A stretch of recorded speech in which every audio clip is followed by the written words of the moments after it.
হানাফি এমন এক মাযহাব, সমস্ত জাল জয়ীব কথাবার্তা কিচ্ছা কাহিনী এই হানাফিদের মধ্যে পাবেন। কোন একটা আহলে হাদিসের বাচ্চা আপনি দেখেন, বাংলাদেশের কোন আহলে হাদিস আলেম, কোন একটা বক্তা আপনি দেখেন, তারা কিচ্ছা কাহিনী কোথাও পাবেন না। আপনি খুঁজে দেখেন, একজনের কাছে আপনি কিচ্ছা কাহিনী পাবেন না। দলিল ভিত্তিক, হাতু বুরহান, প্রত্যেকটি কথা বল হাতু বুরহান, দলিল ভিত্তিক কথা বলতে। কোরআনের কোন আয়াতে আছে, হাদিসের কোন হাদিসে আছে, হাদিসটা সহিহ কি জয়ীফ, হাদিস। এই আরেক সমস্যা হচ্ছে এখন হানাফিদের মধ্যে সহিহ জয়ীফের কোনো খবর নেই।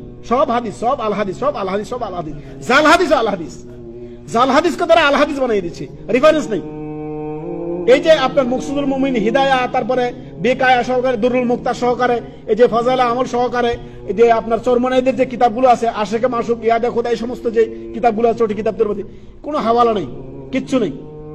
সব বড় হুজুরে লিখছে, বড় হুজুরে লিখছে, বড় হুজুরের কথা আমাদের দাদা হুজুরে বলছে। দাদা হুজুরের কথার নাম ইসলাম। দাদা হুজুরের বাইন মাছের কিচ্ছা বলে গেছে, দাদা হুজুরের খরগোশের কিচ্ছা বলে গেছে, হরিণের কিচ্ছা বলে গেছে, বাঘের কিচ্ছা বলে গেছে। এগুলো ইসলাম নয়, এগুলো ইসলামের নামে শুধুই গাল গল্প, বাস, শুধুই গাল গল্প, বাস, সহজ কথা। আসুন